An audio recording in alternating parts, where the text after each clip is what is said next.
Okay, so welcome to my second blog in Thailand. So the previous blog you can see that we went to the Potong Beach and night markets. We did scuba diving and too many things, and we ate some authentic food from the Thailand as well, which is really good. And so we gonna show you more Thailand and those areas on this blog. So previous blog, what you wants to see, you can just go and check my previous blog, and this is the second blog. So let's explore the Thailand.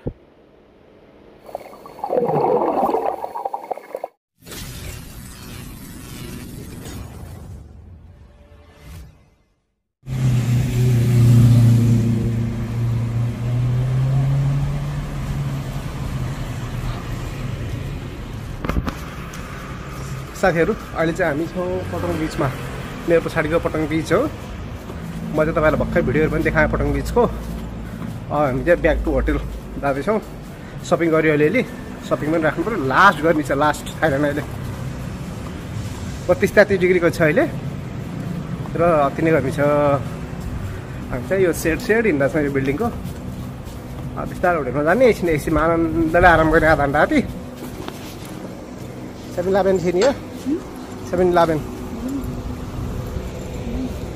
यहाँ चाहिँ थाइल्यान्डमा चाहिँ लास्टै 7-Eleven को उ आहा नि त भिडियोहरु माथि जो पनि 7-Eleven जाने हुन्छ हामी पनि आज 7-Eleven छिरेर भिडियो खिचौँ कस्तो रहेछ नि थाहा हुन्छ माथि राति उहरू नि यस्तो हो कि यो जग्गा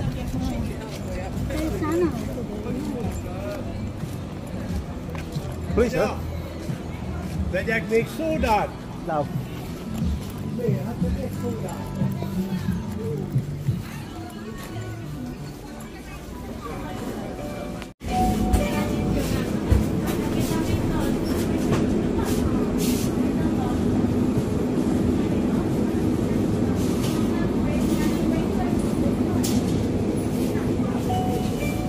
रक्सीहरू पनि पाइन्छ यहाँ रक्सीहरू चाहिँ बेलुका अरू किन्न पाइन्छ अहिले किन्न पाइन्न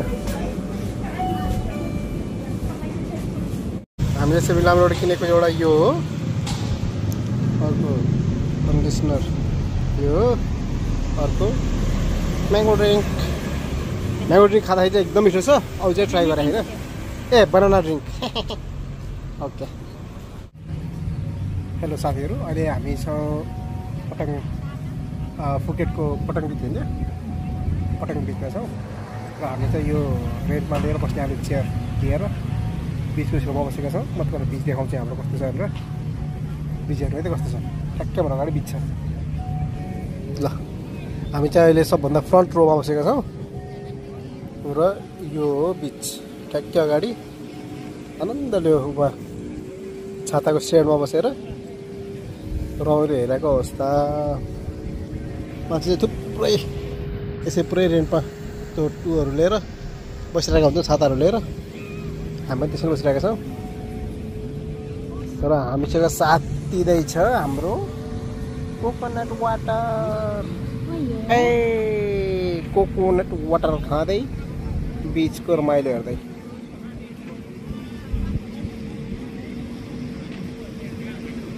यो हो पटङ बीच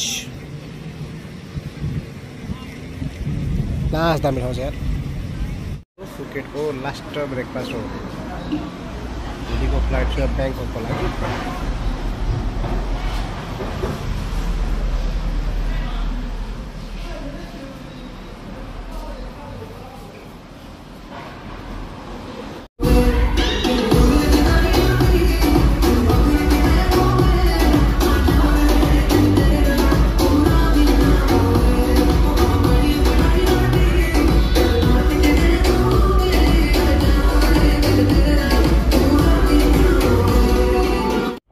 हेलो साथीहरु अब हामी जाँदैछौँ बिग बुद्धा ओल्ड फुकेट र अरू फुकेटका एरियाहरू हामी जाँदैछौँ हामीले चाहिँ आजको लागि गाडी बुक गरेका छौँ गाडी ड्राइभर अलमोस्ट आउनु भयो अब 10 मिनट जस्तोमा आउँछ 10 बजे पिकअप गर्ने प्लान छ हाम्रो अब हामी जाउँ फुकेटतिर तपाईहरुलाई बिग बुद्धा पनि देखाउँछु र अरू आज घुमेको ठाउँहरू पनि देखाउँछु आज खाएको खानेकुराहरू पनि देखाउँछु भन्दै let's go to the big Buddha Phuket and the other place See you in the blog. Due to some maintenance work, the big store was closed today. That's why you can't go with that. So just go on the other store, other areas. Yeah, it's good.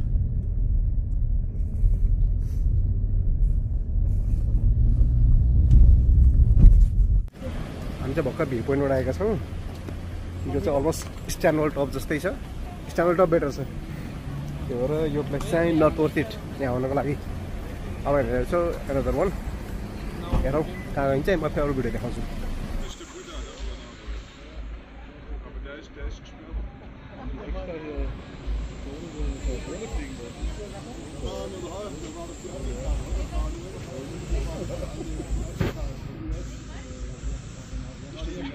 साथीहरु अहिले हामी भर्खरै फेरि अर्को view पोइन्टमा आएका छौँ।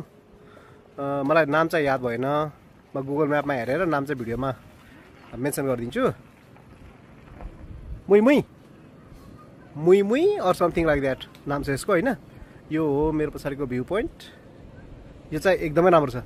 राम्रो छ एकदम वर्थ इट छ। वहाँ तल बिचमा देख्न सक्नुहुन्छ। बिचमा जाने मान्छेहरूलाई बिचमा ठाउँ पनि छ तर अति नै गर्मी छ यहाँ चाहिँ। र पानीहरूको त्यो टेन्सन लिनु पर्दैन। पानी सस्तोमा यहीँ किन्न पाइन्छ। पानी पनि कोकारी स्विटहरू पानीहरू कोकोनट वाटर सबै थोक छ ड्रिङ्कको लागि। It's worth it place.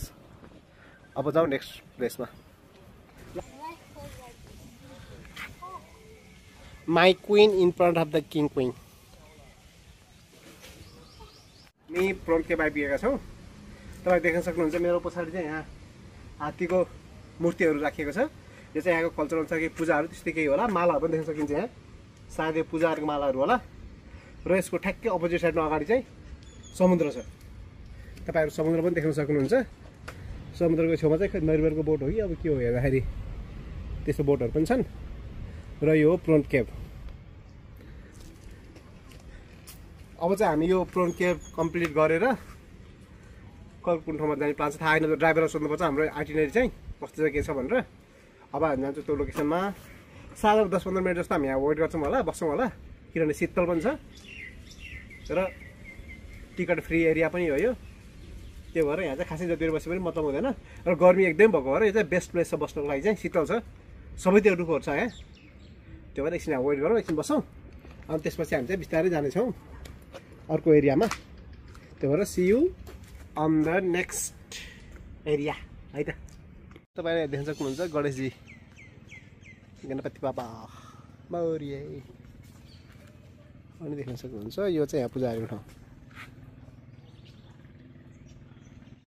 ल हामी छौँ अहिले बुद्धको त्यो हात्तीहरूको भित्र चाहिँ बुद्धको मूर्ति पनि रहेछ र यहाँ पूजाहरूको पनि रहेछ। यसरी तपाईँ देख्न सक्नुहुन्छ।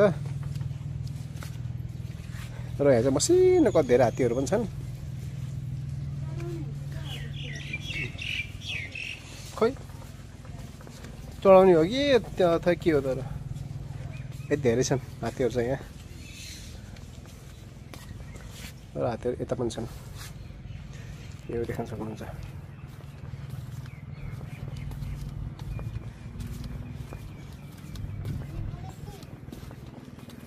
ल साथीहरू अहिले हामी आइपुगेका छौँ वाटचलुन। यो चाहिँ एउटा टेम्पल हो। तपाईँ देख्न सक्नुहुन्छ यो एरिया पुरै टेम्पल बनेको छन्। यो सबै टेम्पल चाहिँ हामी सकेको जति कभर गर्दै हेर्दै हेर्दै जानेछौँ। ल जाऊ अब हामी मन्दिरतिर बिस्तारै बिस्तारै।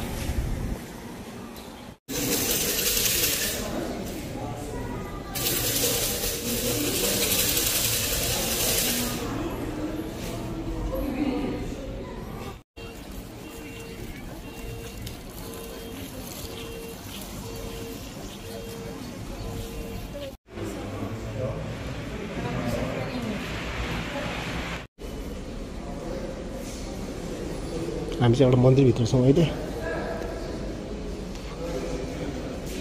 ल ल हुन्छ बिस्तारै बोलिरहेको छु।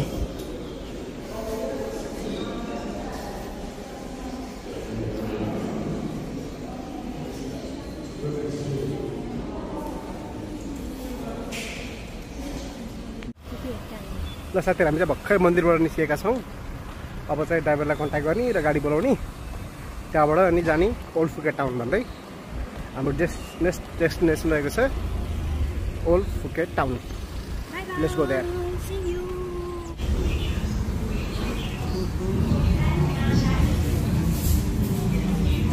अहिले हामी हिँड्दैछौँ फुकेट ओल्ड टाउनमा र यो चाहिँ दिउँसो चाहिँ नर्मल मार्केट छ राति झिलिमिली रमाइलो मार्केट हुन्छ हैन यही हो फुकेट ओल्ड टाउन अहिले फुलहरू भएको त फोटो खिच्ने ठाउँ पनि देखियो फोटो स्पोट ओके सो यो झिलिमिली फुलसँगै हाम्रो फुकेटको यात्रा चाहिँ यहीँ सकिन्छ अब हाम्रो नेक्स्ट डेस्टिनेसन छ भनेको ब्याङ्कक त्यसैले अब मेरो नेक्स्ट ब्लगमा चाहिँ म ब्याङ्ककको भिडियोहरू हाल्न सुरु गर्छु त्यसैले let's go to the Bangkok after this video